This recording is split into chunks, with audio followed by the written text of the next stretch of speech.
নিরামিষ এসেলে আপনাদের সুস্বাগতম। আজকে অন্য ধরনের রেসিপি। আজকে ঝিঙে সয়াবিনের তরকারি। ঝিঙেগুলো এরকম করে কেটে নেবেন আঙুলের মাপে, আর আলুগুলো এরকম লম্বা লম্বা করে কেটে নেবেন। টমেটোটা স্লাইস করে দেবেন। আর সয়াবিনটা আমি সিদ্ধ করে নিয়েছি, না মশলা ছাড়া এই রেসিপিটা হবে। ঝিঙে সয়াবিন সব একসাথে দিয়ে দিলাম।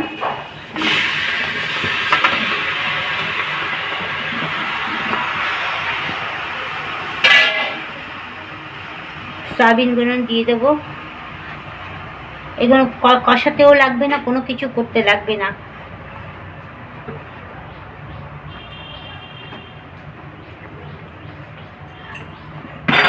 নুন দিয়ে দেবো।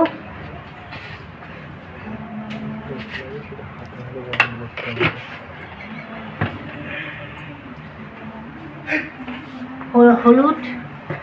মশলা কোনো মশলাই লাগবে না এই রেসিপিটি করতে।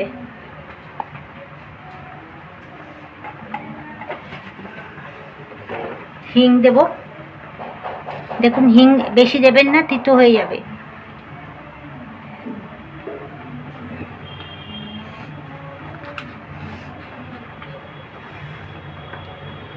সর্ষে, এই রেসিপিটা করবেন সর্ষের তেলে।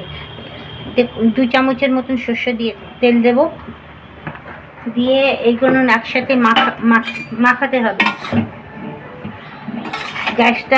গ্যাসটা ডিম আঁচে করে দেবেন, লো আছে।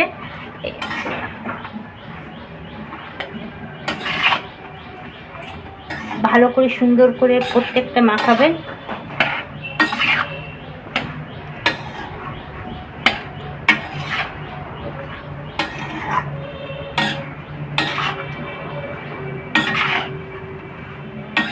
খুব সুন্দর মাখানো হয়ে গেছে। কোনো মশলা দেবেন না কিন্তু। আমি যেরকম করে স্টেপ বাই স্টেপ করছি, আপনারা সেই স্টেপ বাই স্টেপ ফলো করবেন। আমার আগের রেসিপি কি পিনাকি রঞ্জন দেখেছেন, ও ওনাকে অসংখ্য ধন্যবাদ আমার রেসিপিটি দেখার জন্য।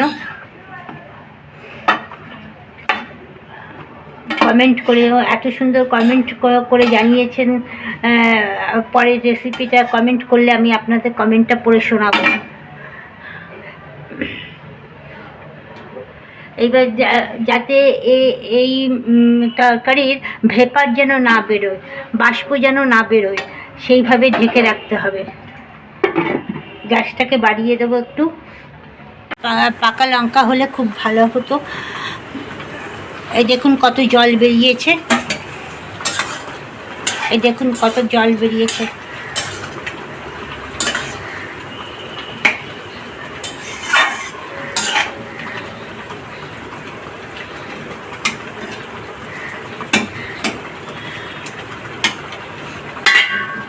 আবার ঢেকে দেবো, যাতে একটু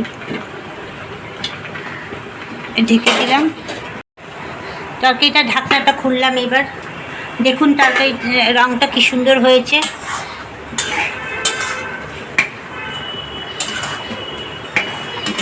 আলুগুলো সিদ্ধ হয়ে গেছে।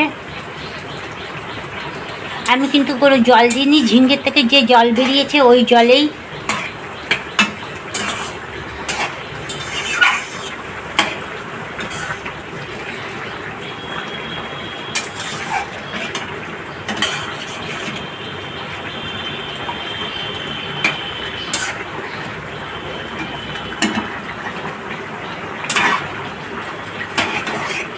এবারে একটু মিষ্টি দিয়ে দেবো।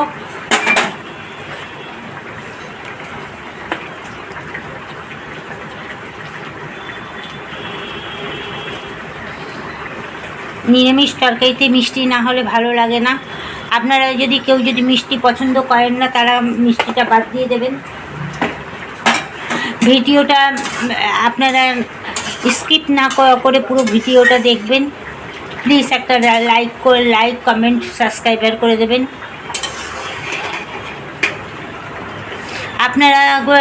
আপনারা কমেন্ট করলে পরের নেক্সট ভিডিওতে আপনাদের নাম এবং কি কমেন্ট করলেন পড়ে শোনাবো।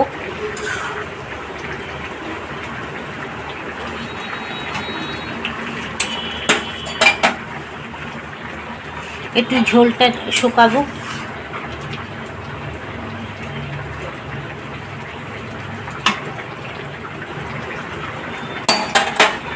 সামান্য একটু তেল দিয়ে ঢেকে দেবো, 1 চামচের মতন তেল দেবো।